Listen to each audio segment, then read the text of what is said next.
Hello guys, welcome back to my channel maths with Vaibhav Sinha. तो आज हमारा टॉपिक है इंक्रीजिंग एंड डिक्रीजिंग फंक्शन। ठीक है, class 12 chapter 6 application of derivatives. इस चैप्टर में हमें क्या पढ़ना है? एप्लीकेशन ऑफ डेरिवेटिव्स, मतलब जो हम डेरिवेटिव्स हमने चैप्टर 5 में सीखा उसकी क्या एप्लीकेशंस हैं, हमारी जो फर्दर स्टडीज़ है उसमें हम उसका क्या यूज़ करते हैं, क्यों हम उसे सीखते हैं। तो फर्स्ट एप्लीकेशन हमने सीखा था फर्स्ट एक्सरसाइज में कि हम किसी भी फंक्शन का रेट ऑफ चेंज बताता है डेरिवेटिव। ठीक है, वो चीज़ हमने सीखी थी। अब सेकंड चीज़ देखते हैं। सेकंड चीज़ है इंक्रीजिंग एंड डिक्रीजिंग फंक्शन। हम किसी भी फंक्शन का डेरिवेटिव करके उसका इंक्रीजिंग या फिर डिक्रीजिंग नेचर बता सकते हैं। ठीक है, क्या बता सकते हैं? उसका इंक्रीजिंग और डिक्रीजिंग नेचर। तो अब देखो, मैं आपको यहाँ पे तीन मेन चीज़ें बताने वाला हूँ कि सबसे पहले इंक्रीजिंग और डिक्रीजिंग नेचर होता क्या है। ठीक है, इंक्रीजिंग एंड डिक्रीजिंग नेचर को हम लोग फाइंड कैसे कर सकते हैं। ठीक है, आपको एक इक्वेशन गिवन होगी फंक्शन की, तो हम कैसे उसके इंटरवल फाइंड करेंगे कि किस इंटरवल में वो इंक्रीजिंग है, किस इंटरवल में वो डिक्रीजिंग है। एंड थर्ड, क्यों, मतलब डेरिवेटिव करने पर हमें ऐसा क्यों पता चलता है कि वो इंक्रीजिंग है वहाँ पर या फिर वो डिक्रीजिंग है। तो मैं सारी बातें आपको डिटेल में बताने वाला हूँ, अच्छे से आपको ये टॉपिक समझ आने वाला है। तो चलो अपनी वीडियो को शुरू करते हैं। तो सबसे पहले अगर मैं बात करूं इंक्रीजिंग फंक्शन की, ठीक है, मैंने ग्राफ बना रखा है इंक्रीजिंग फंक्शन का। ये इंक्रीजिंग क्यों है?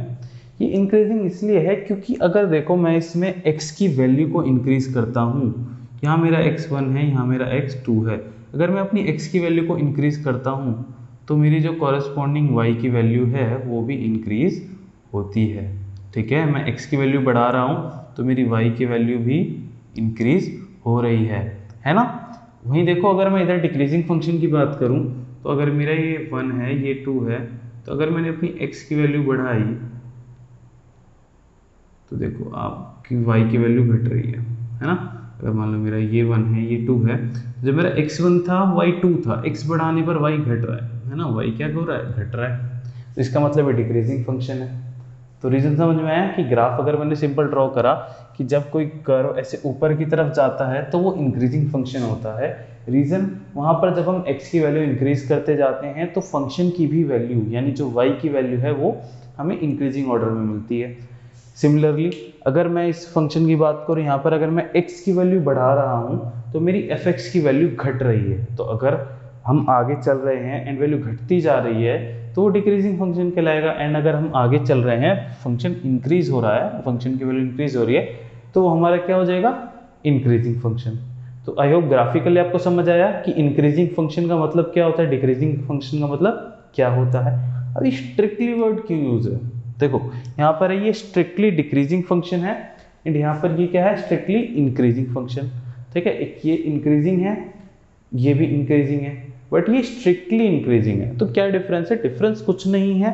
ठीक है, दोनों ही इंक्रीजिंग। स्ट्रिक्टली में क्या होता है कि वो किसी भी इंटरवल में जाकर रुकता नहीं है या फिर डिक्रीजिंग नहीं होता। जैसे देखो इस फंक्शन की बात करें कि यहाँ से यहाँ तक इंक्रीजिंग था, स्ट्रिक्टली इंक्रीज हो रहा था बस, और कुछ काम नहीं कर रहे थे। ठीक है, बट इस लेवल पर आके यहाँ पर ये थोड़ा सा पॉज हो गया। ठीक है, डिक्रीज नहीं हुआ, ये पॉज हो गया एंड फिर फर्दर ये इंक्रीज है। तो अगर हमें कंटिन्यूस इसका बात करें तो एक कंटिन्यूसली इंक्रीजिंग है ना, कंटिन्यूसली इंक्रीजिंग है। बट क्योंकि इसका बीच में सडन पॉज आया इसलिए स्ट्रिक्टली इंक्रीजिंग नहीं है। स्ट्रिक्टली इंक्रीजिंग ये है जहाँ कहीं भी पॉज नहीं आया, it is strictly, it is continuously increasing. ठीक है, अगर इसमें भी बात करूं, अगर मैं सिर्फ इतने इंटरवल की बात करूं, ठीक है, अगर मैं इसमें इंटरवल ले लेता हूं इतने, तो इस इंटरवल में ये भी स्ट्रिक्टली इंक्रीजिंग है। ठीक है, क्योंकि इस इंटरवल में इसका कहीं पे भी पॉज नहीं आया। बट अगर मैं पूरे फंक्शन की बात करूं तो पूरा फंक्शन सिर्फ और सिर्फ इंक्रीजिंग है, स्ट्रिक्टली इंक्रीजिंग नहीं है। सिमिलरली इसके लिए भी डिक्रीजिंग का भी सेम है। ये स्ट्रिक्टली डिक्रीजिंग है क्योंकि ये कहीं भी पॉज नहीं हो रहा, ये अपने डिक्रीजिंग नेचर को थ्रू आउट फॉलो कर रहा है। बट ये यहाँ पर क्या डिक्रीजिंग है, देन एक पॉज है, देन डिक्रीजिंग है। ठीक है, तो पॉज आया बट इंक्रीज में नहीं गया, है डिक्रीज था, पॉज आया डिक्रीज। अगर यहां पर एक मेरा फंक्शन में लूं कुछ ऐसा, तो देखो ध्यान से, ये इंक्रीज भी हो रहा है और ये डिक्रीज भी हो रहा है। ये यहाँ से लेकर यहाँ तक क्या हो रहा है, इंक्रीजिंग नेचर का है। फिर ये यहाँ से लेकर यहाँ तक क्या है, डिक्रीजिंग नेचर का है। तो अगर मैं इसके थ्रू आउट नेचर की बात करूँ तो it is neither increasing nor decreasing.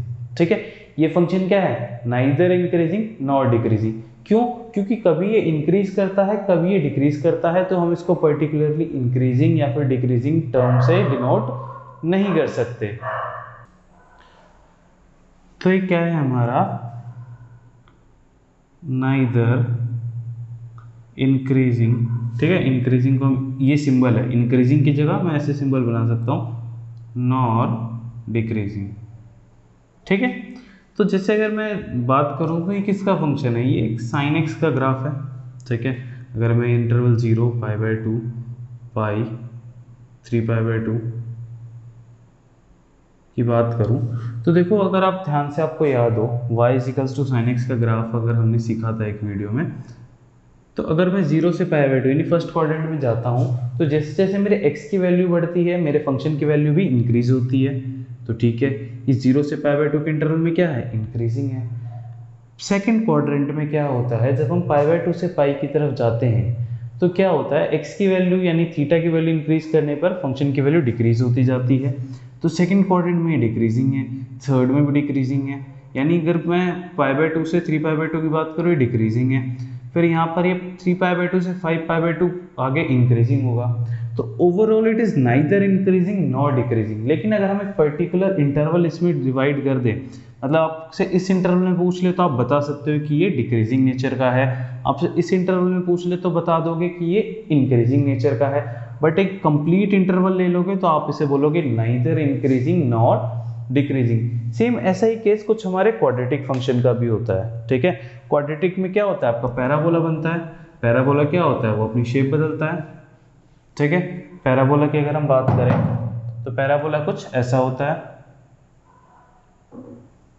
ठीक है, मतलब कोई अगर क्वाड्रेटिक फंक्शन में ले लूँ, ठीक है, अगर मैं एक क्वाड्रेटिक फंक्शन लेता हूँ तो वो भी क्या है, एक टाइम पे आके वो रिवर्स मारता है ना। तो यहाँ से इन्फिनिटी से तो आ रहा था, यहाँ तक डिक्रीजिंग नेचर का था, बट इस पॉइंट के बाद वो इंक्रीजिंग नेचर का हो गया।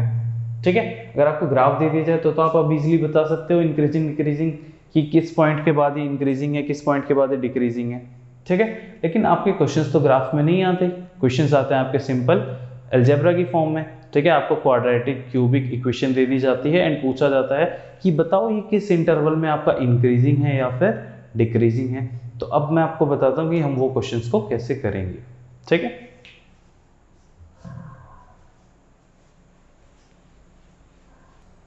हाँ, तो मैंने अब दो प्रॉब्लम्स ली हैं एनसीईआरटी 6.2 से ही। ठीक है, जिसमें हमें एक इक्वेशन गिवन है और बताना है कि किस इंटरवल में इंक्रीजिंग है या फिर डिक्रीजिंग है। ग्राफ था तो आप इजीली बता पा रहे थे। अब अगर आपको ग्राफ ना गिवन हो और फंक्शन गिवन हो तो कैसे करेंगे। देखो, इसमें कुछ स्टेप हैं, आपको हर क्वेश्चन में वही सेम स्टेप्स फॉलो करने हैं एंड आप इजीली हर क्वेश्चन में आप बता पाओगे कि वो इंक्रीजिंग है या फिर डिक्रीजिंग है।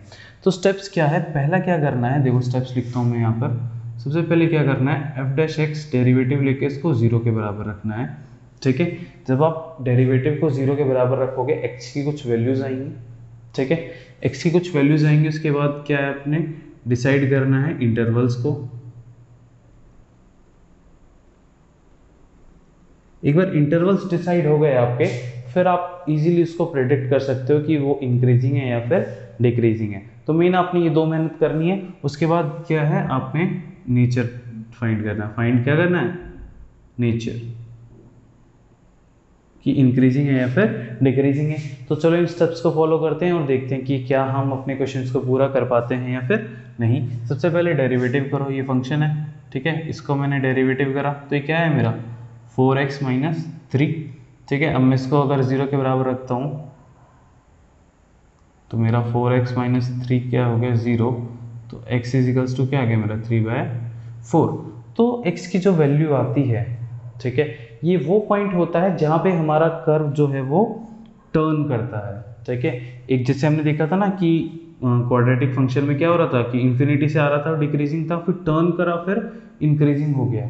ठीक है, तो ये जो डेरिवेटिव के बाद 0 पुट करने पे x की वैल्यू आती है, वो ग्राफ के टर्निंग पॉइंट्स आते हैं। ऐसा क्यों है वो अभी मैं समझाऊंगा। फिलहाल हम ये देखते हैं कि इसको कैसे करना है, ठीक है। x की वैल्यू 3/4 आ गई, यानी इस पॉइंट पे हमारा ग्राफ जो है टर्न कर रहा है। इससे पहले या इसके बाद वो एक कॉन्टिन्यूस नेचर का था, ठीक है, या तो कॉन्टिन्यूसली डिक्रीज कर रहा था या फिर वो कॉन्टिन्यूसली इंक्रीज कर रहा था।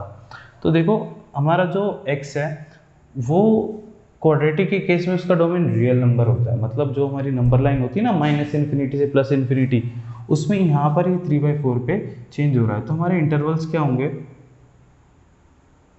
देखो एक टेबल बना लेना, टेबल से सारे क्वेश्चन आपके इजीली हो जाएंगे।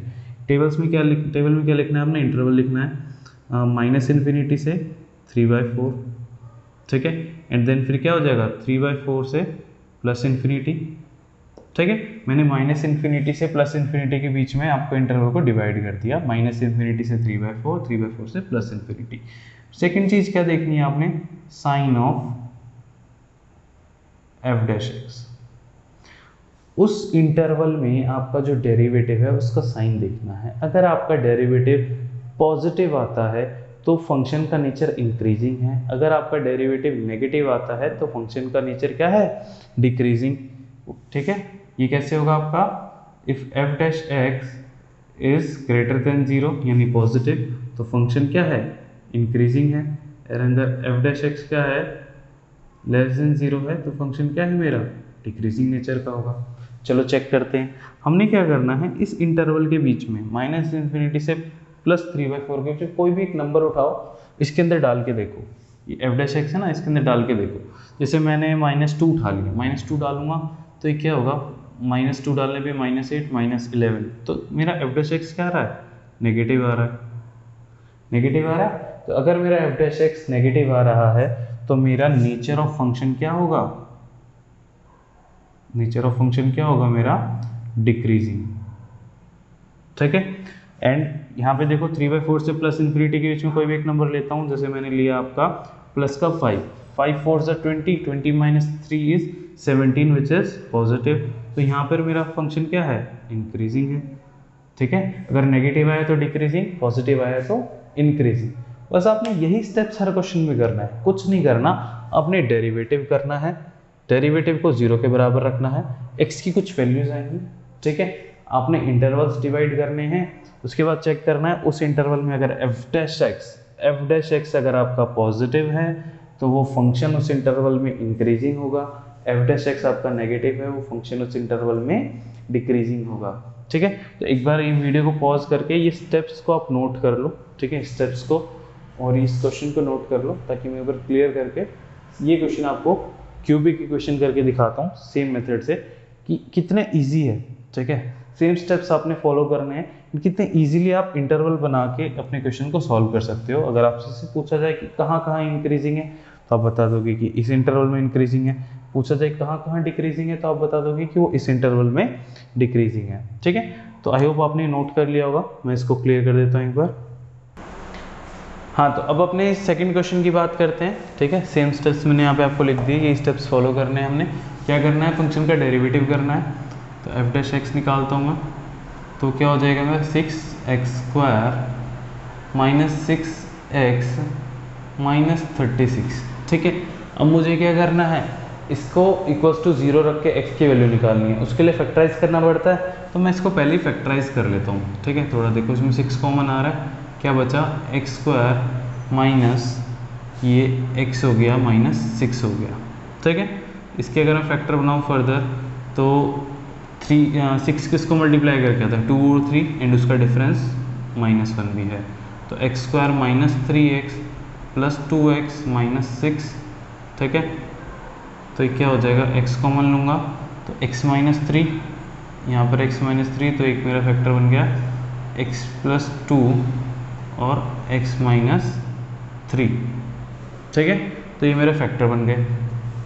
अब मेरा सेकंड काम क्या था, पहले f'(x) निकालना था, f'(x) को किसके बराबर रखना था, 0 के बराबर रखना था। तो अगर मैं अपने 6x + 2 और x -3 को 0 के बराबर रखता हूँ तो मेरी वैल्यूज़ क्या आती है, एक आती है x -3 = 0, x = 3, x + 2 = 0, x = -2। तो देखो यहाँ पर 2 पॉइंट आए, ठीक है, मतलब 2 पॉइंट पे कर्व जो है वो टर्न कर रहा है, ठीक है। अब वो कैसे है, इंक्रीजिंग है डिक्रीजिंग है, वो हमारी टेबल से ही पता चलेगा, ठीक है। क्या टेबल थी हमारी, पहले इंटरवल बनाना है हमें, ठीक है, फिर sign of F dash X देखना है हमें, और साइन के थ्रू हम क्या प्रेडिक्ट करेंगे, नेचर ऑफ फंक्शन, ठीक है।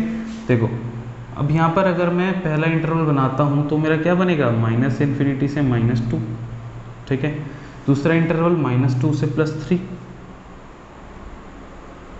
और तीसरा इंटरवल 3 से +इन्फिनिटी। मतलब इमेजिन करो एक पूरी नंबर लाइन है, वहाँ पर इन पॉइंट्स को लोकेट करो, 3 होगा, ये 0 होगा, फिर -2 होगा, तो माइनस इन्फिनिटी से -2, फिर -2 से -3, -3 से ये।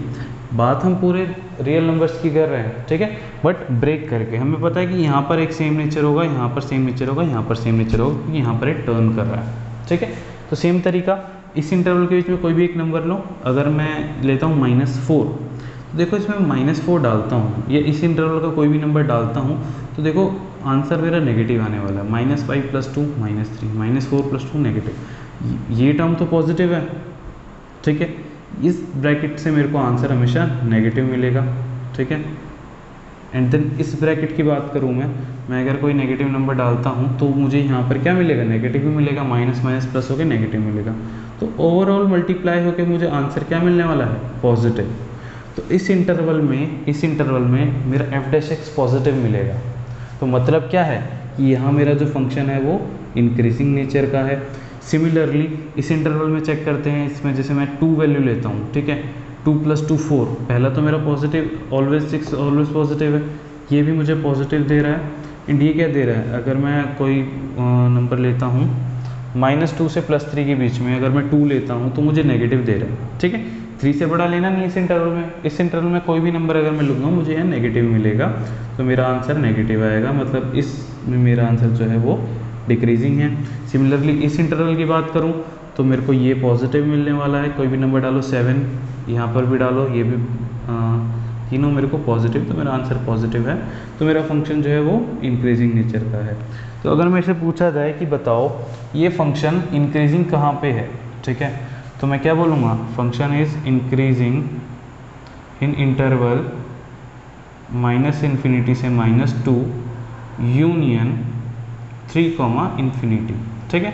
एंड डिक्रीजिंग कहाँ पर है, ये है मेरा -2 से 3 के इंटरवल। मतलब इसका ग्राफ समझ रहे हो कैसे होगा, इसका ग्राफ आपका बनेगा, देखो पहले इंक्रीजिंग था, ठीक है, एंड फिर डिक्रीजिंग एंड फिर इंक्रीजिंग, ऐसा कुछ ग्राफ है, ठीक है। और ये जो कर्व टर्न मार रहा है, ये किस पॉइंट पे मार रहा है, आपका पहला टर्न मार रहा है आपका x = -2 पे, ठीक है। तो यहाँ पर कुछ ये पीछे जाके ऐसे बनेगा, -2 पे ये पहला कर्व है, फिर दूसरा कर्व आपका ऐसा है, ये फिगर ऐसी बनेगी, थोड़ा ग्राफ शिफ्ट हो जाएगा ऊपर नीचे, मेन जो फिगर है और जो नेचर है वो ऐसा ही होने वाला है, ठीक है।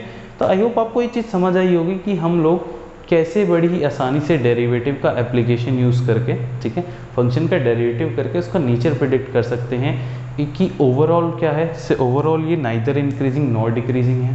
एक पर्टिकुलर इंटरवल की बात करें तो हम वहाँ बता देंगे कि इस इंटरवल में स्ट्रिक्टली इंक्रीजिंग है या फिर स्ट्रिक्टली डिक्रीजिंग है। तो ऐसे ही इसी पैटर्न को यूज़ करके हर क्वेश्चन में टेबल बना के टेबल का यूज़ करके आप 6.2 के बाकी क्वेश्चंस को भी इजीली कर सकते हो। इस वीडियो का मेरा मोटिव था आपको टॉपिक समझाना, ठीक है। मेनली आई होप आपको टॉपिक समझ आ गया होगा। एक पार्ट हमारा रह गया कि वो डेरिवेटिव क्यों करते हैं और डेरिवेटिव को 0 के बराबर रखने से हमें कैसे पता चल जाता है कि ये पॉइंट कौन से हैं जहाँ पर ये टर्न कर रहा है, ठीक है। मैं आपको ये चीज़ समझाता हूँ कि डेरिवेटिव को 0 के बराबर रखने से ही क्यों हमें पता चलता है। देखो इस चीज़ को समझो कि एक कोई भी अगर मेरा ग्राफ है, ठीक है, अगर मेरा कोई भी एक कर्व है, थोड़ा ध्यान से समझना इस चीज़ को, अगर मेरा ये ग्राफ है, ठीक है, मैं हर एक पॉइंट पे इसके टेंजेंट बना सकता हूँ, ठीक है, हर एक पॉइंट पे मैं इसके टेंजेंट बना सकता हूँ। लेकिन देखो जब जब ये इंक्रीजिंग है उस पॉइंट पे जो टेंजेंट है उसका स्लोप क्या रहा है, पॉजिटिव, ठीक है। y = mx + c 11th class में सीखा था, जहाँ पे m क्या होता था, स्लोप को और कैसे निकालते थे, tan थीटा, है ना। तो अगर टेन थीटा एक्यूट होता था आपका 90 से छोटा होता था तो वो क्या होता था आपका, अगर टेन थीटा एक्यूट है तो पॉजिटिव आता था। तो मतलब आपका देखो डेरिवेटिव करने पे टेंजेंट का स्लोप आया, स्लोप पॉजिटिव, तो मतलब आपका ऐसा कर्व है वो इंक्रीजिंग है। अगर आपका टेंजेंट का स्लोप जो है वो सेकंड क्वाड्रेंट में आया, यानी अगर स्लोप नेगेटिव आ गया, डेरिवेटिव करने पर नेगेटिव आ गया, तो आप क्या, आपको पता चल गया कि यहाँ पर फंक्शन ऐसे जा रहा है यानी डिक्रीजिंग है। ठीक है, तो हम डेरिवेटिव क्यों करते हैं, डेरिवेटिव करने से उस पॉइंट पे टेंजेंट का स्लोप मिल जाता है। अगर उस पॉइंट पे टेंजेंट का स्लोप आपका पॉजिटिव है तो आपका फंक्शन इंक्रीजिंग है, उस पॉइंट पे अगर टेंजेंट का स्लोप आपका नेगेटिव है तो आपका फंक्शन क्या है, डिक्रीजिंग है। ठीक है, ये रीज़न है। एंड फिर जीरो के बराबर क्यों रखते हैं, तो देखो हम एक ऐसा पॉइंट निकालते हैं जहाँ पर उसका स्लोप जीरो हो जाए, क्योंकि वो पॉइंट ऐसा होगा जहाँ पर फंक्शन टर्न कर रहा होगा। ठीक है, अगर इंक्रीजिंग है कंटिन्यूसली, जिस पॉइंट पे टर्न कर रहा है वहाँ पर स्लोप जीरो होगा, टेन थीटा जीरो होगा, मतलब वो एक्स एक्सिस के पैरेलल होगा। अगर ये ऐसे टर्न कर रहा है, इस पॉइंट पे स्लोप जीरो होगा, एक्स एक्सिस के पैरेलल होगा। तो हम जीरो के बराबर रख के वो पॉइंट्स निकालते हैं जहाँ पर स्लोप जीरो है, मतलब वहाँ पर वो कंटिन्यूस पक्का टर्न कर रहा है। उससे पहले वो एक नेचर को फॉलो कर रहा था, उस पॉइंट पे वो टर्न कर रहा है। ठीक है, तो जैसे इस फंक्शन में यहाँ पर दो पॉइंट आ गए, एक +3 और -2, तो मुझे पता चल गया उससे पहले वो एक नेचर को फॉलो कर रहा था, इंक्रीजिंग नेचर को फॉलो कर रहा था। 2 पे 0 है, मतलब 2 पे वो टर्न मारा तो वो डिक्रीजिंग हो गया। ठीक है, फिर क्या हुआ, फिर से टर्न मारा तो इंक्रीजिंग हो गया। कई बार ऐसा भी होगा कि आपका रुका फिर ऊपर, ठीक है, ऐसे भी क्वेश्चन आएंगे। तो बेसिकली आप इंटरवल बना के इजीली उसको जज कर सकते हो कि वो फंक्शन इंक्रीजिंग है या फिर डिक्रीजिंग है। तो आई होप आपको टॉपिक समझ आया होगा। वीडियो अगर आपको अच्छी लगे तो कमेंट सेक्शन में ज़रूर बताना, है ना। वीडियो को लाइक शेयर ज़रूर करना, अपने फ्रेंड्स के साथ शेयर करो। अगर आपको टॉपिक समझ आ रहे हैं, अगर वो आपके लिए हेल्पफुल हैं, तो वीडियो अपने फ्रेंड्स के साथ ज़रूर शेयर करो। मिलते हैं अगली वीडियो में ऐसे एक और इंटरेस्टिंग टॉपिक के साथ। तब तक के लिए good bye, take care and see या।